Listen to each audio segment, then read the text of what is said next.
We're going to make this a little more brief in the second half here. I'm just going to touch extremely briefly on African electronic resources because I think we've talked about them a little bit here today, and a lot of what we're covering here is not particularly new. Some of you may not be aware of all the resources, but certainly there are a lot of guides online that will have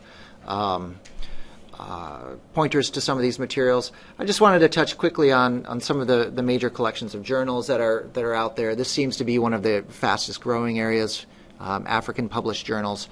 And I've listed a few of the projects here that have indexed or digitized and made available in full text some of the journals. You're probably aware of DISA, the South African project, as well as Michigan State's African e-journals project. Sabanet recently announced the African Journal Archive, which has been established as a nonprofit organization and making content available from archives, from journals rather, in Africa. It's kind of a complement or a subset of the other material that Sabanet makes available. Some of their journals, more modern journals, are some of them are open access, other ones are subscription only. Here's just a sample of the interface from the African Journal Archive, and I pulled up an area of interest. This is from the Botswana Law Journal, and they were talking about computer-generated documents and the law of evidence in Botswana. How are electronic materials made accessible or can be accepted by a court of law in Botswana? Some of the other material, of course, you're also familiar with materials that our colleagues at Michigan State have made available. Mary mentioned the Southern Africa Labor and Development Research Unit news clippings. Some of that content, if not all of that content, I think is available also through Michigan State's website as PDF files. And so it's another way of increasing access to this material. We're all familiar, I think, with the Aluka project, which has been folded into JSTOR, but making some of the freedom struggles and landscapes, architecture, and plants resources from Africa. And Africa-wide NIPAD, which is now called Africa-wide Information, is an aggregated collection of databases and some full-text resources as well. Just touching very quickly on a few other projects that are in development or recently made available. The World Digital Library is a program of UNESCO that was originally started, I think, by the Library of Congress, making material available from all around the world. They have a handful of documents made available from Africa. In some sense, this is kind of a showpiece type digital library. They spend a lot of time making sure it's digitized well with a lot of contextual material, some audio related to the resources themselves. Here, it's something that bears watching because there's participation from African institutions. South Africa and Uganda, I think, are participating currently. And there's some interesting materials in there for you to take a look at from time to time. I think you're also familiar probably with the work of our colleagues at Northwestern, recently announcing their posters from the Herskovits Library.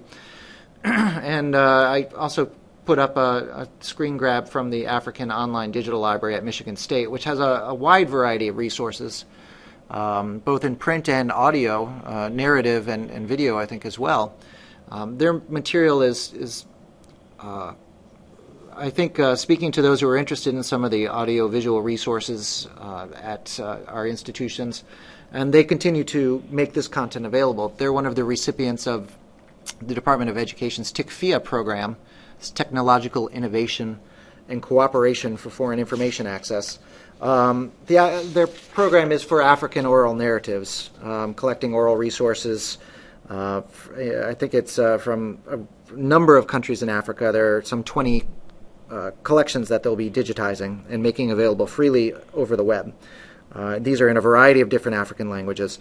And as a complementary project, one that there's not a lot of information out there yet, but look for more of it to come, is a related TICFIA program from Harvard called AskDL, or the longer name for it is Africa's Sources of Knowledge Digital Library.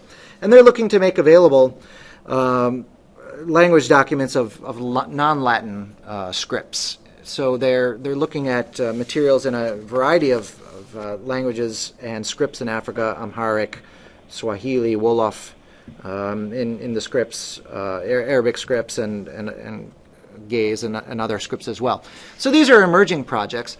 I really don't have the time too much to talk about what's going on in Africa itself, but there are a lot of projects that are burgeoning there. Dissertations are being put into institutional repositories. Nigeria has an extensive collection as well. And Peter, I think, mentioned a number of projects that are going on there. Peter Lim, that is. So that perhaps is a topic for ongoing discussion.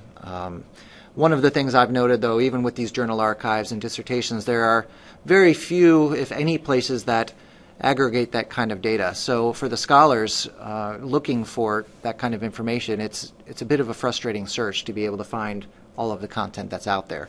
So we might want to think about ways that we can bring that data together as well. I'm going to push on here to Virginia, who will talk a little bit about CRL's future activities. Thanks, James. As today's discussion indicated, the body of expert analysis which our members are devoting to anticipating research and collection trends is itself a resource which we'd like to further leverage. So CRL has begun to put into place several efforts to expand and reinforce our support of informed collection development decisions at member libraries as a natural outgrowth of our traditional resource sharing role. The Global Resources Collections Forum will provide a framework of communications tools and venues for sharing evaluative information. We now provide several subject-specific webinars per year, with this being the first one devoted to the African continent. We expect to support dissemination of critical reviews of electronic resources of interest to CRL libraries, particularly in response to initial offerings. Also, building on the topic guides currently offered on our website, we plan to issue what we are calling field guides on particular subject areas, taking into account broader issues of collection challenges. The first field guide, to be launched in a few weeks, is on African research resources. And we're going to try to switch over here to draft pages in our staging server for this field guide. What we'd like to show you here is a draft, as I said. Each field guide we anticipate would include an overview essay on the landscape of collecting in a particular subject, as well as notes on selected CRL resources and references to articles on trends in collecting and research needs. Where appropriate, we will point to more comprehensive lists of resources compiled to support scholarly inquiry. But the focus here, we expect, will be on evaluating collection investment decisions. One element we envision for a future implementation is a discussions and postings section where CRL members can share information and queries on the relative values of various resources in anticipating digitization projects, such as some of the discussion we had this afternoon.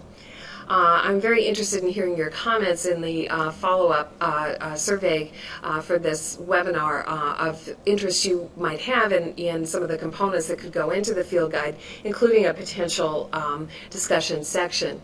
And here we're showing, again, this is in draft form, second page of the field guide with selected resource materials from CRL itself, which will also point to electronic versions or to digitized guides to microfilm where available.